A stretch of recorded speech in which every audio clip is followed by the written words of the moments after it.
Hey everyone, it's Brennan the Paleo Dude here with another Jurassic World toy review. Today we'll be taking a look at the Savage Strike Scutosaurus, a very rare and elusive figure that's quite hard to track down.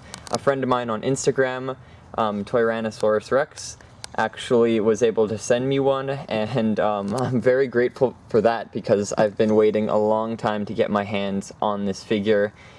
Not only as it's a completely new species to the lineup, it is not even a dinosaur. This guy lived during the Permian period, so before the dinosaurs, and it was actually featured in the Lost Worlds lineup way back in the day, and there was even a, I think, prototype that was planned for the original Jurassic Park lineup that was never released. But it's a super cool mold, super cool throwback to the old Lost World figure, and you can see it's got these huge spikes all around its jaw area, so that's the thrashing feature right there, where you shake its tail and the head kind of thrashes back and forth, and I guess you can spike things with it, so that's pretty neat. I'm loving the head. The bulky build is so unique in comparison to most of the other animals from this specific lineup. I think we also had an introduced new species, the Plesiosaurus, another non-dinosaur, but this guy's from the Triassic period. And then the rest of this lineup, I think, consisted of this new Dilophosaurus mold, the Echo, Camp Cretaceous, and then these guys as well. So this was a pretty cool lineup to get released. 2 new species, a new mold, and some really wicked repaints. Like this guy is based off of the Jurassic World website coloration, so that's pretty neat. But regardless, this was probably the best, besides Plesiosaurus, from this lineup, just for the sheer callback alone.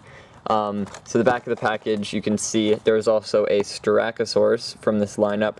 I think my friend down in the States, Joe, or Cordelia the Trike, got me this guy. So I'm basically complete. This one's another hard one to get. It's pretty difficult to track down. But you can see on the back, there it is with the action feature.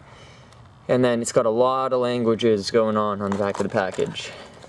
So yeah, no, very beautiful, loving the colors, loving all the bumps and the details on the arms and like the stomach and stuff.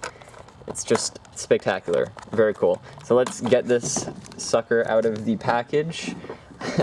I probably should be leaving it in package, but I actually like to do like photography and videos with these guys. So it's no biggie for me to take expensive figures out of the package.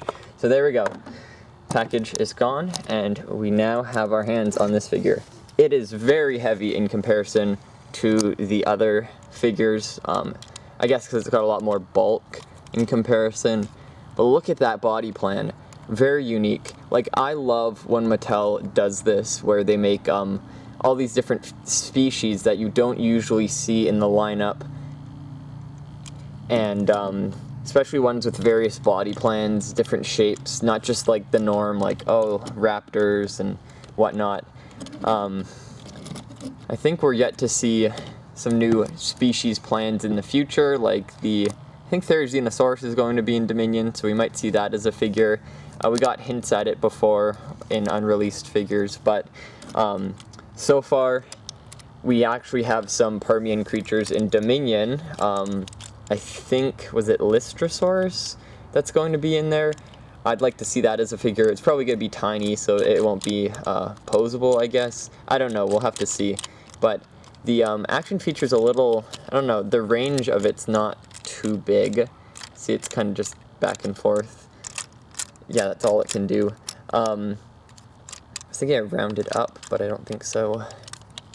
Let's see. So like that.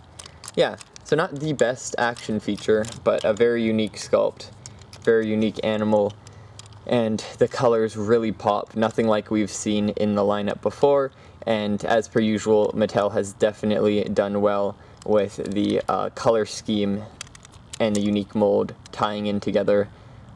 They've even painted all of those. I'm actually surprised, because sometimes on figures they don't paint all of the features, like the spikes and stuff. But for this one, we've got all of the paint features on here. It would be interesting to see Mattel release a repaint of this figure. Same with the Proceratosaurus. It would be nice to have a re-release so people who couldn't get these figures can get their hands on it now. I guess I'll just do the scan code before I forget as well. So those of you who do the scan code app, here is your scan code. One of the features I like the most on it is actually the head articulation. It's on a ball joint, and the head actually like ends in a kind of point there where you can actually rotate it in different ways. It gives a wide range of motion, which is nice. So you can make it looking up and looking around. What's cool about this guy is I'm sure some of you have watched the I think it was Walking with Beasts from BBC, the Walking with series. So this guy, Scutosaurus, lived at the same time as gorgonopsids, which are these, I know the term mammal-like reptile is kind of outdated, but these guys are ancestors of mammals, even though they look very reptilian. But this guy was also featured in that, so they live around the same time depending on what species. This one is Lycanops specifically, so I don't know if they live together, but it's pretty cool to see that the Jurassic lineup actually does Permian creatures. I think there's also one more, Edmundchin something, Sucus guy. It's got the weird head bumps going on, but it's also from the Permian. So now we've got a nice range of Permian figures. Hopefully we get more in the future. I know from the prototype, not the prototypes, the leaked releases, there's Tanystropheus and that other weird looking dog dude from the Triassic. And oh, speaking of Permian, I forgot these guys. Dang, the most notable Permian creatures. So also from the Permian, Dimetrodon. So we've got two Permian dudes already in the Jurassic World Mattel lineup, and it's neat to see these guys together. I know they didn't like live at the same time, but they're pretty cute for photography and whatnot. And Proceratosaurus, of course, coming from the Triassic, but again, an obscure non-dinosaur from Mattel's lineup. So there they are, the prehistoric non-dino boys, and then we got the ones from Kenner. I'd like to complete that collection, actually. It'd be pretty nice. But I'm kind of, stuck on catching up with these guys. It's kind of sucky, but eventually I'll get around to completing the Kenner lineup. Yeah, so basically this figure's really awesome. Sad that it's hard to get your hands on, but fingers crossed that we get some sort of repaint or retool. I'd actually like to see a battle damage version, where like this is all posable and then you get a nice battle damage piece on the side. I don't know how that'd work with the bumps, but I'm sure that'd be something easily worked around, because it'd be nice to have some sort of feature on there where other dinosaurs can attack it and expose the battle damage, since this guy's a herbivore, plant eater. So yeah, that would be pretty neat. But I'm just glad to finally have my hands on this hulking beastie boy here.